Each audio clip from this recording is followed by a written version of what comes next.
Hey, you, come over here. Follow me. Follow me. Yeah, we got some new stuff. I got some new stuff I want to show you over here. Let me just jump into the water and go for a little bit of a swim. Sometimes I just like to swim upside down. But we added some new stuff to deck out some new exciting things I want to show you. We have added some new parkour traps into Decked Out, and they are amazing. But before I show the new parkour jumpies off, I want to explain a little bit of the philosophy about why I added these. You see, the Caves of Carnage here so far have been a pretty straight shot from like right up there to down here. Before this was here, you jump in the water, you skedoodle around the boat, and you're done.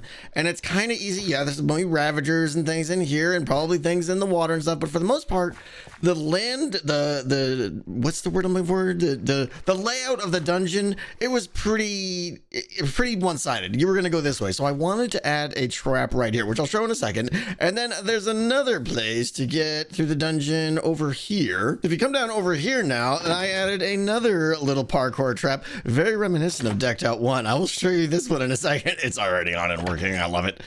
This way was another easy way to get through, and then there's a third way to get through, and that we did not add a trap through because, well, it involves coming through here, which, I mean, let's face it, this is a trap in itself once I take the torches out. So the goal is to make it an interesting decision. Which way does the player want to come through? Every time they come through, I want to have different players have different philosophies, and I want them to argue about what way they think is the easiest way to get through. If maybe you're really good at parkour and you go this way or the other way, or maybe, you know what, you're like, hey, I'm fast, I can get right through those spiders and they don't bother me, and I want everyone to disagree on it, and that is the goal. That means we've got a balanced dungeon. So the first parkour trap here is obviously drip leaves. It's not that hard. I fail it about 80% of the time because, let's be honest, I am the parkour champion, obviously. So for this one here, you have this room now. You got to jump to there, and then you got to jump to there, I believe, and then over to there, and then you're out.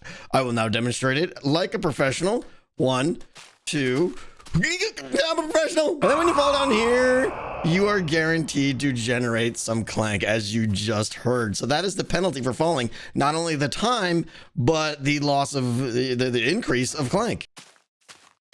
Ooh, nah, yes, I'm an expert. Okay, so this one is a little tricky, but there are people that are way better than me, let's face it, and they're gonna bound through here just fine. But here, the penalty for falling is guaranteed clank anywhere in that pit, because the only way out is that vines area there, and when you climb up, you generate clank. So you might generate 2 or 3 clank coming through here, and you waste some time. It is ravager proof. Of course, the ravagers cannot fit through these diagonal walls here, and then of course they obviously won't be out in the water. I'm gonna prevent that as well. And the other trap I added, this one was a throwback to Decked Out 1. If you guys remember, right when you turn into the dungeon in Decked Out 1 and you turn left, there was a little trapdoor flappy thing there, and you kind of had to walk across it. We did it here, only it's, you know, of course, a little bit harder, as one does. We improve everything in Decked Out 2, but you'll notice I added a little ladder there. The ladder isn't necessary. It's more of an indicator to let you know that, hey, if you've got jump boost, you could jump up there and bypass the entire trap. Again, trying to add more incentives for adding jump boost. That would really help there.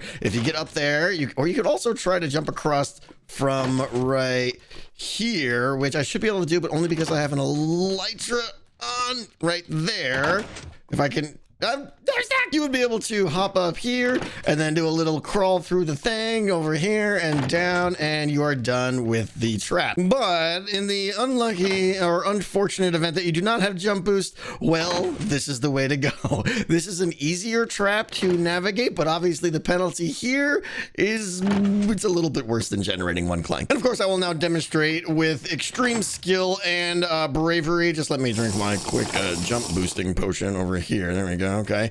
The way this one works now is when you're in the area, the trapdoors start flippy flapping like that, and you give it a little hoot, and you give it a hoot over here, and then you gotta go hoot, hoot, hoot, hoot. Everything's fine. As you can see, both of these puzzles are trivial for someone as skilled as myself. So yeah, I think we've added some deterrent to going both of these ways now. So now your choices are Lava Pit of Doom, Drip Leaf Clank Generator, or the Spider Den. I also like that I added these little chains here, and I intentionally left all of this on so you can kind of peek through there and decide, is there a Ravager over there? Do I want to go this way? That sort of thing.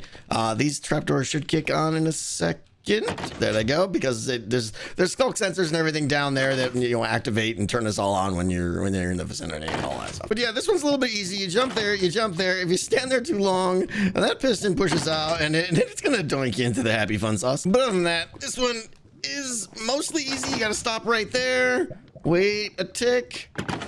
Go, go, go, go. Look at that. I'm a professional. And this brings us to the focus of today's video, which I gotta say, guys, what we're gonna do today is the hardest problem facing decked out design so far, by far. For the most part so far, everything's been like, okay, I thought of a little idea, I plug it in, connect it to the main bus line, and everything's great. So far, no problems. But I gotta be honest, the problem with the task today, it delayed this video quite a bit, like maybe 3, 4, 5 days, as I was trying to think of the right solution and what we can do and how we can do this in an easy, expandable way. And the problem I'm talking about is this one. Every time the player draws a card from their deck during their run, we need an audible cue that plays everywhere in the dungeon, completely synchronized, because those areas are going to overlap. They have to be synchronized, and it has to let them know clearly and concisely what card was just played, so that they can react to it or just have that knowledge. So we've got our card processor over here, which has gone through some updates recently, and this is the heart of it. This is where it all starts. I've gone through a couple approaches of how we're going to solve this problem here. This right here is where the card is drawn and it gets processed. Look how long and how bulky this is. This is the processors, for each card. So the problem is figuring out what card was just drawn and signaling 4, maybe up to 8 places in the dungeon synchronously to play the appropriate disc associated for the card that was just played. That's kind of a pain in the butt. So the first sort of like naive approach I went through was just water streams, right? I figured, okay, maybe right before I process the card here, I can just kind of squirt out some music discs, and have them go into various water streams that then cost like blue ice or something that quickly gets them to the various locations in the dungeon. And then I could dedicate a line on the main bus for boom, play all those discs now, right? So I could allocate time for them to get there, and then whatever the maximum time is, I could signal the line and go. Play sounds. But yeah, that didn't even come close to working because the water streams are just way too slow. Even with blue ice, it took like 15, 18 seconds just for the disc to get to the far reaches of the dungeon. That's not gonna, we gotta get the disc back over here. That's way, way, way too long. I'll be honest, I was shooting for sub 5 seconds.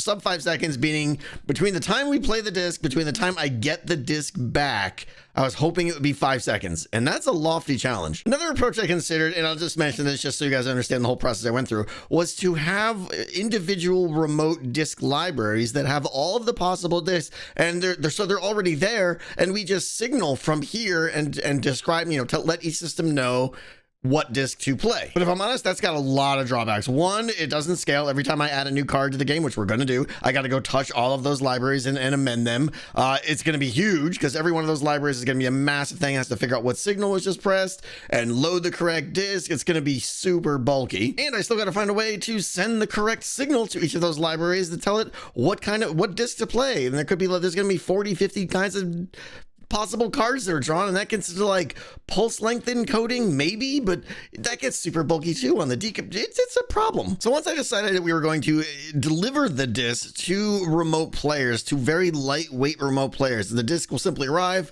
play, and be returned to the card processing system. Once I decided that, the next step was to figure out where I wanted to put these players to get coverage over the entire dungeon, and that's what these two... Oh, hi there, slime man.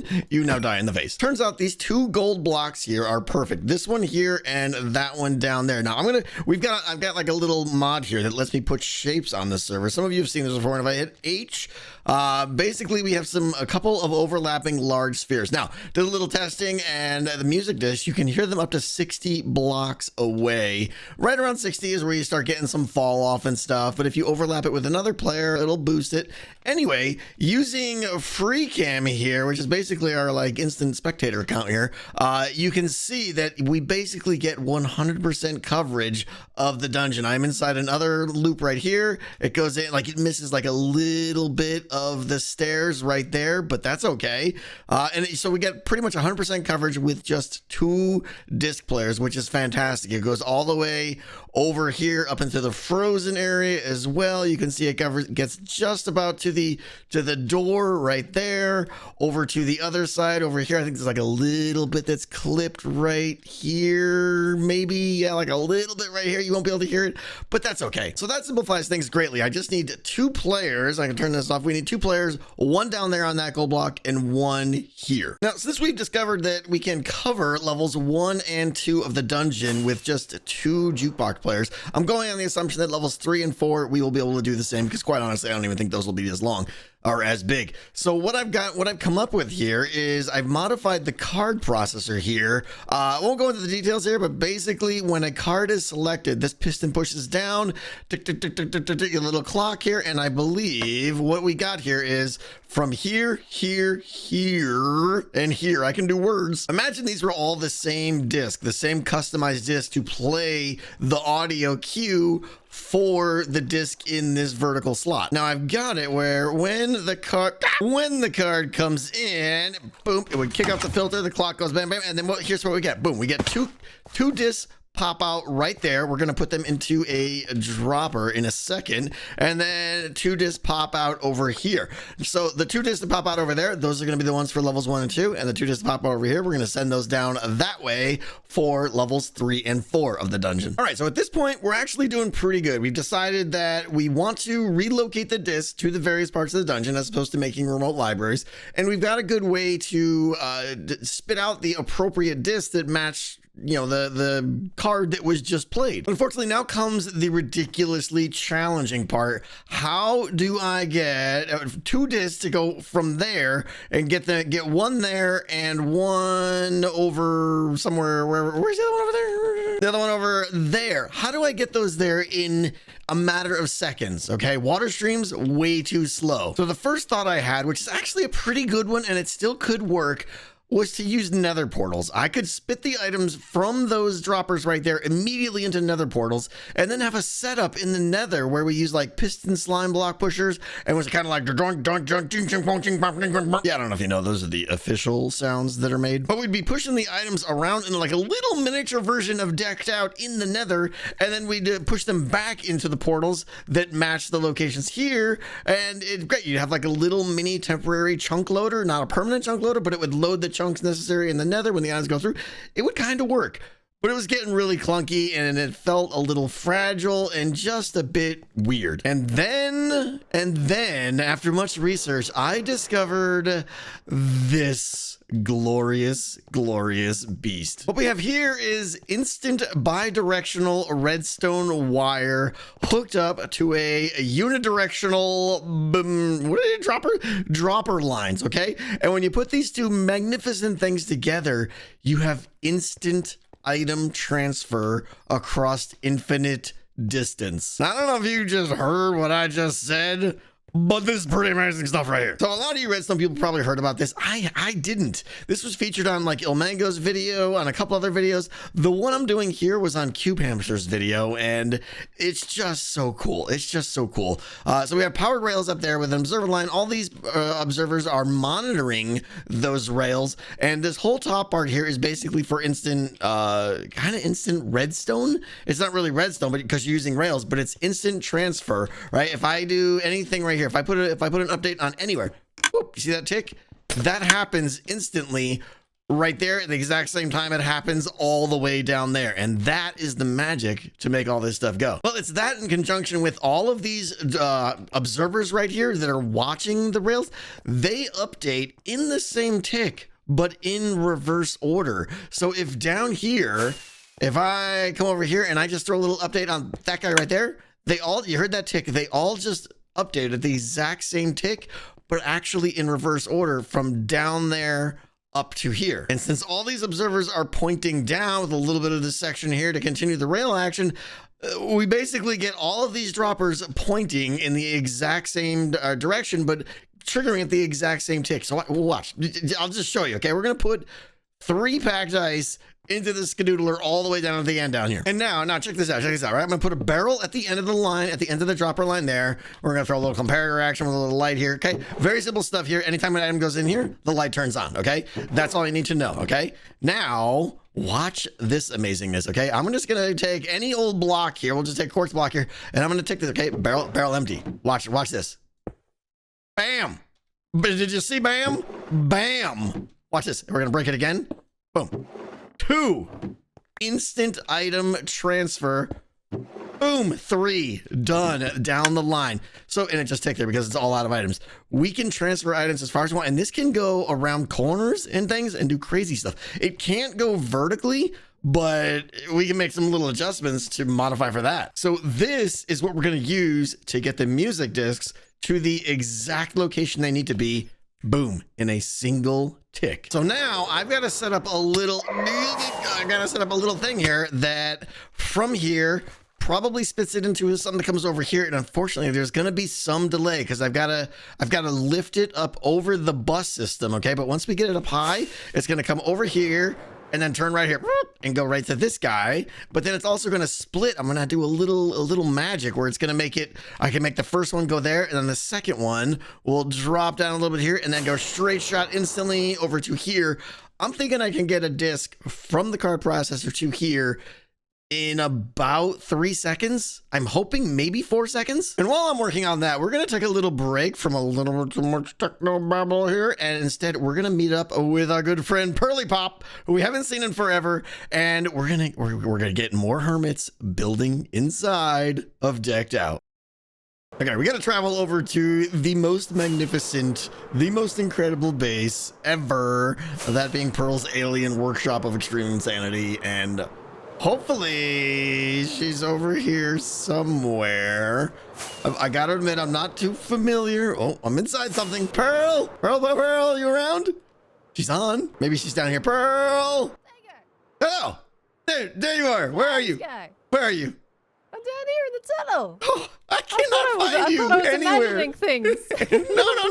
Go meow. I'm just like flying around, looking at pretty aliens. I just got lost. Hi, Pearl. How are you doing? How are you doing? It's going very, very good. It's going very good. It's good to see you. Good. I'm just recovering from the blue streak that went meow. Screaming various sounds. Yeah, that was me. I have a favor to ask of you. Are you up for favors? Maybe? It's a good old favor. Yes, I mean, look, yes. from memory, I kind of owe you one, right? After that marketing scheme. Oh, I mean, sure. Let's go with that. Yes, absolutely. Yeah. I don't remember. Technically still in two. You don't remember? So I'm working on a little project. It's called Decked Out. I don't know if you've heard about it. It's rumors and all that. You're probably been waiting for like 9 months. But anyway, I'm trying to get some help. I'm trying to outsource a little bit to both make the dungeon look a lot better and to get it done quicker. And I'm kind of seeking out amazingly talented people such as yourself to do little bits and bobs. Yeah, I was gonna say I like where that's headed. I am all for that. I would serious? be absolutely honored. I would be honored, honestly. This is amazing. This is amazing because I'm like so excited. Okay, so I got a room and I don't know what to do with it. So you have free reign. Would you like to see what I'm talking about? Oh. Yes, I would love to. Okay, yes, all right. Follow me. Okay, you want to take the easy entrance or the difficult entrance? You know what? Let's do the difficult entrance. All right, follow me. I like your attitude. Under here. All right, we're already doing some duck and weaving. Yeah. All right. This Dive is a down here. Right? Everything's fine. You totally make it. Oh, no. Oh, yeah, it's fine. Hey, look at that. That was easy. What do you mean difficult? I smashed my face. Yeah. Okay. All right. We gotta get inside here. Follow me. This is already insane. It is insane. Yes. Okay. Oh, this is the beginning of level 2 of Decked Out. Okay. All right. I'm gonna take you to a room. Okay. Let's see. What's the easiest way to get here? Down here. We'll go this way. I love it. Look at the atmosphere you're building in here. You can have like little particles through this as well. Yep. We got to get more of those little flowery things. Yeah. I've only got like 1 in here. I want to get like 6 or 7. Yeah. Okay. Sometimes I get lost in my own dungeon, so bear with me. It is, yes, this right here. Okay. So it's not very big. It's basically everything from here. You know, this is a one-way dead end. The good thing Yep. is though, this wall here, this could get pushed back 10, 15 blocks or so if we need to. Yeah. No problem there. And at this point, level 2 is called the Caves of Carnage. Whatever. You could change the theme in here. You could change the atmosphere. You could make whatever points of interest you'd like. Whatever idea you want. This is your palette. So this is a good room for just a simple, like, unique flavor room. And I'll hide some artifacts in here, maybe put a little quest or something in here, but that's all later after you make it amazing. Yeah. I can certainly do my little salt base spice flavoring, Excellent. in this little room. Excellent. I love it. Yes. When can I start? Immediately. But again, I want to stress no rush. I mean, I still have so much work to do, but whenever you want to, that's great. But if it takes you 3 weeks to get to it, that's fine too. Well, I might do it in the next few days. Oh, that sounds even better. I like it. Okay.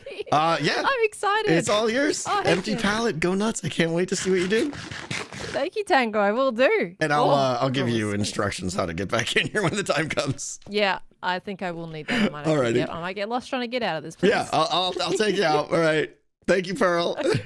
Thank you, Tango. Okay, after much work, we are ready to give this thing a try and show you where I'm at. So I've got a couple of discs simulated here. The ones I can find is Pearl's cleaning attunement. We're gonna try some of my actual audio clips later. But the way this works, this would be continued all the way down for the. This is discs for levels 1 and 2, and this is the discs for levels 3 and 4. They'll both be continued down once I actually get the card processors in. But we're ready to go here. Let me show you what's going on here. This is kind of complicated and crazy. So the incoming, we're just going to focus. We only have levels 1 and 2 done because obviously level 3 isn't even working. So the discs are going to come in here, go over here instantly, essentially, go up this item elevator, and then from there go all the way down this line right here, and then it splits left and right there. One disc is going to go over here, and another disc is going to go over there. It's going to fall down this hopper line and go down another full instant dropper line all the way over to play down there. Now the serious hard part about all this was getting it so that they both play at the exact same time, because when you stand like right around here or so in the middle, you can hear both of them, and if they're out of sync, it's like some bad reverb thing and it's not great. But we also have a return line in right now, which is this one right next to it in parallel. The disc down there will be put into this instant dropper line, come down here, go up the drop elevator into this line right here, which merges in with the other one, goes under there, turns a little bit. I had to redo a little bit of redstone. It goes in the walls back there and then feeds back into the, there's like a little ice tray back there. Well, I'll show you. Both of this will eventually come down here, fall in here, and get put into this water stream. And then that's where it will actually go back into the appropriate hopper that matches it. Now, discs cannot be sorted because they cannot be stacked. So what we're doing is essentially when a disc is out, it opens up slots in these hoppers, the one that actually released it. Like, so like if it was this disc here, there would be 2 slots open in this hopper here. So they just simply come down the line until there's a hopper that has open space in it and fills it up. But anyway, here's how it should work here. This is going to simulate a card being drawn, and then it's just going to process the 2 discs that I've kind of pre-selected already. So I got to hit this like this, and we got to fly over here quick. Oh, what's this then? And we hear What do we Pearl's have voice here? right in the middle. A chest monster with no Oh, they're synced up perfectly. Yeah. reason for being So like over here, completely and utterly you're hearing that one disorganized. right there. This seems like you may be in need of. A little bit out of sync Please there. call 1-800-CLEANLY I'm still- for an immediate still area evaluating. refresher, or visit level 2 Twinkly Trash by the cute garbage bag in the shopping district. I think it's perfect, We actually. can help It's you. perfect. That's all. Bye. Bye-bye. Have a great day. Have a great day. But the really, really important thing with all this is the turnaround time. What is the time between like when I initially released the disc to be played between that and when the discs actually return and are fully back in, because I can't play another disc until those discs return. That's just basically the way the system works. So I got it faster than I could ever possibly get it using water streams and things like that, but I definitely need to get it a little bit faster. So basically time starts when this flashes. That means the discs are being processed. Time ends when that light turns back on. That means the discs have come back. So we'll hit this. Time starts right there. Go. They do all the thing. You go up the elevator. We're probably not going to hear the disc that well from here. Oh. What's this then? And it only played for 3 seconds. I turned that off because all the audio discs just got to play the name of the card. We don't need to hear Pearl's full speech. So we just have 3 seconds and then it comes back and then there, the lights turned on right there. Overall, I think we're at about 19 seconds of full loop. The good news is 19 seconds is great. That's I was thinking of processing a card or pulling a card every 30 seconds. The problem comes in for some of the cards that instantly pull another card, and that like bumps up the queuing system. So I need to be able to play cards faster than 19 seconds. I'm shooting for about 12 seconds. We have a lot of optimizations to go, but that's not happening today. But what is going to happen today, and what I'm very excited about, is I think I've finalized what the audio cues for the cards are going to be. I put some time into this and I was throwing ideas up on my Discord with my patrons, and we had some really good chats about different styles, different audio cues and tones and stuff, and they were incredibly helpful. So thank you guys that were there in Discord helping me out. And here we go. So these are the sounds. I only have 3 of them, but more importantly, what's important is I have the style done. I have the effects rack done, if you will. Basically a sequence of effects that I apply to my stupid voice to get something that hopefully sounds pretty decent here. Now I picked 3 cards arbitrarily: the Darkest Depths, Skillful Retreat, and Smash and Grab. Here we go. The first one we'll do Skillful Retreat first. Skillful Retreat. There you go. There you go. I originally started with like a movie announcer voice, and I shot that down, and instead we went with like a kind of a creepy, ghostly voice to kind of fit the theme of what's going on here a little bit better. And then there's also, if you notice, there's that card being drawn sound in the beginning, which I think is important. So all of the cards will have that starting with it, and that basically lets the player know, hey, a card's about to be drawn, pay attention, and gives them a little bit of cue to listen in and get ready to figure out what card is played. So let's do Smash and Grab. Smash and Grab. There you go. There you go. And then the last one we'll do is the Darkest Depths, which, by the way, is very hard to say like 50 times in a row. Here you go. The Darkest Depths. There it is. So this is not locked in stone, but I like the direction this is going. I like the card flip noise in the beginning. I like the tones. It's all my voice, just with a bunch of effects applied to it, and I think it's good. It should be clear, easy to understand throughout the dungeon with a cue. That's Skillful Retreat. That's the goal. That's the goal. So the next thing to do, which unfortunately I do not have time for today, but the next thing to do is to finish all of this music disc stuff, make the actual music discs that we're gonna use. And unfortunately, remember, I need like well, let's see here. We got to fill a hopper and 2 hoppers and 2 droppers. So that's what, 9, 18, 28 discs of each one just as buffer to fill, which is kind of interesting. And then it'll pick one, send it down the line, play it through the dungeon, and it'll return to the system. And we got to hook up the card shuffler, which is pretty much ready to go. I have a little sign here that says game active, and I just need to hook that up to the game active line, which is the black line there. And this thing's going to start shuffling cards out, drawing them out, and you're going to be able to hear them in the dungeon. It's gonna be amazing. But that is all the time we got for today, guys. We got a lot done. I'm super happy with how the card audio cue distribution system is working. I do need to do some optimizations on it. I will get to that shortly, hopefully, and I'm hoping next episode we have the game being played and we can run through and listen to audio cues as cards are being applied, and then this stack of white quartz behind me, we can start putting effects on them, actually do things with the cards that are being processed, and hook up to the main line and get the thing. And I'm very excited. Thank you for watching. Goodbye.